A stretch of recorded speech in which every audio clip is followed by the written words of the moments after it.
Welcome to part 2. If you haven't seen part 1 yet, be sure to click the little card at the end of this video and you'll get some context.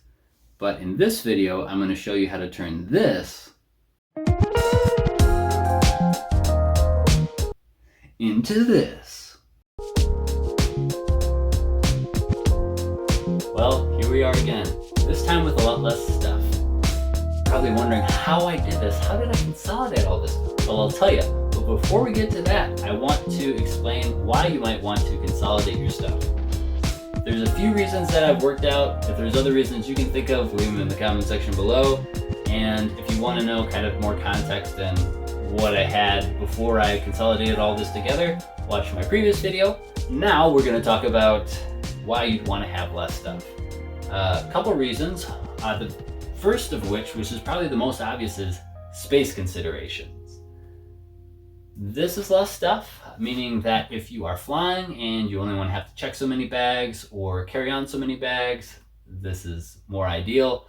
If you are in a smaller vehicle that you're driving in and you have way less trunk space, this might be your only option or might be a more feasible option for you. If you are carpooling with a bunch of people, space is limited, and even if it's got really big, your vehicle or the vehicle that you're going in has a really big area for trunk space, you still want to be conscientious, and if you're one of 3 people, you only want to take up to 1/3 of the space back there.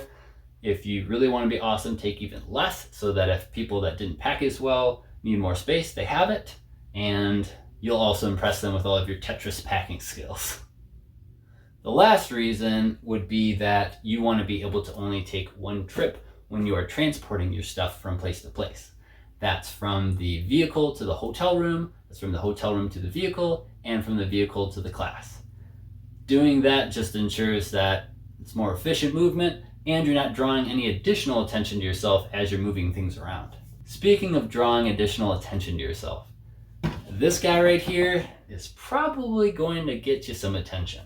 So if you are going to bring this in from the vehicle, I'd recommend covering it up with a garbage bag or something else so you don't show everyone that you're carrying in a giant ammo can and indicating a lot of things that you don't want to indicate.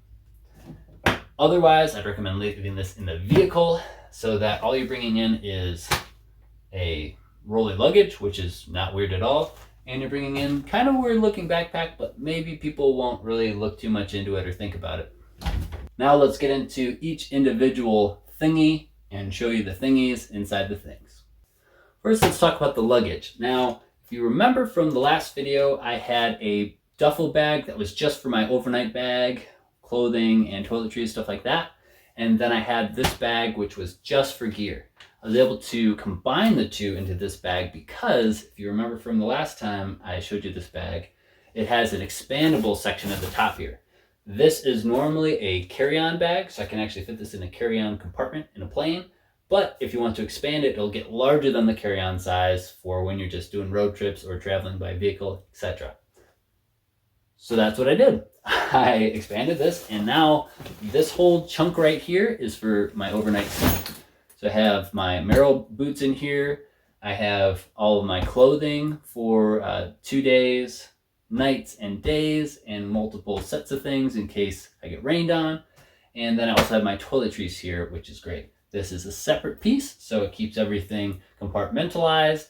And when I get to the hotel room, I can take all this stuff out and then put them in the drawers, and then I can still take this whole bag with my gear on the other side to the class. And it wouldn't look weird because I'd just be rolling around rolling luggage. On this side, we still have the Columbia rain jacket. Have my bag for snacks. So this is an insulated lunchbox bag thing. It's got a bunch of snacks in there for classes. And then I have my hat still, my range belt, inner and outer range belt, and I've actually added a Theorem battery holder here for batteries, for my low light stuff. Need batteries for that. And that all still fits over here. So again, I could either just have this stuff on this side, close it up without any clothing or overnight stuff in it, roll it to the vehicle, and then take it to class. Or I could just keep this all together and just put it in the vehicle, and then I'd have extra clothes in case my clothing got wet or I needed more clothes. while I was on site at the training facility.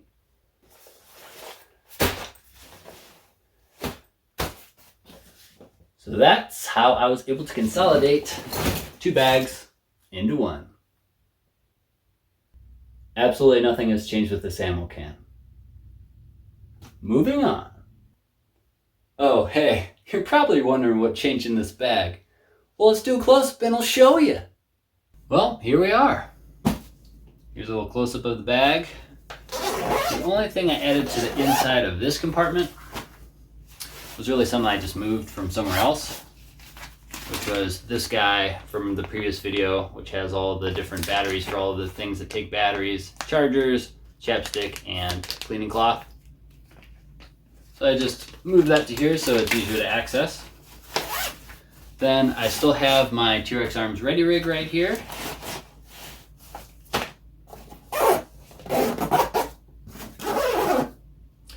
What I have added, in addition to what you've seen in the previous video, is a much smaller cleaning kit. So instead of taking that big thing of all the stuff that I would use to clean all the different guns that I would have, this is specifically going to have a bore snake for 5.56 223, a bore snake for 9mm, a cleaning brush,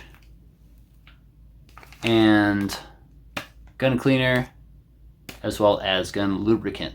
That is kind of my bare minimum, be able to keep things lubed and also clean the gun if I need to break it down and actually clean it. So there's that. Also have an old t-shirt so that I can use this as a gun rag and a thing to throw down somewhere when I'm cleaning the gun so I don't lose any parts and it all stays together.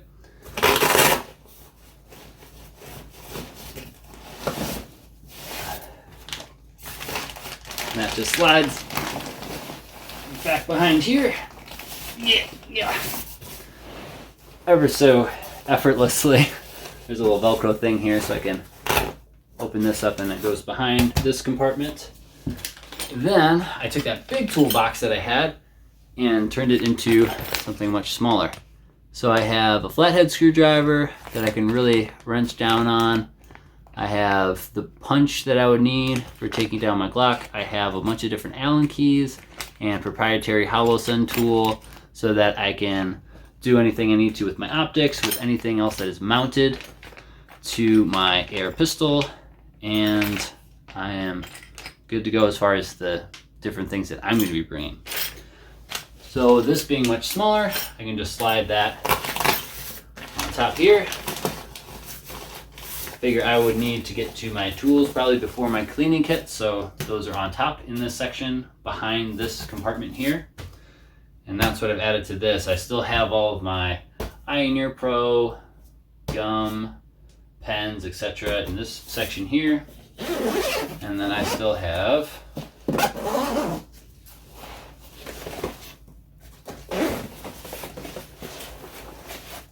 my air pistol in this section here. Well, that's part 2 of my series of what I would recommend bringing to a 2-day overnight stay class, whether it's a night class or a day class. I hope that you got a lot of really good information out of this and this gave you some ideas. If you have any questions, leave them in the comment section below, along with anything that you would add or subtract from this list.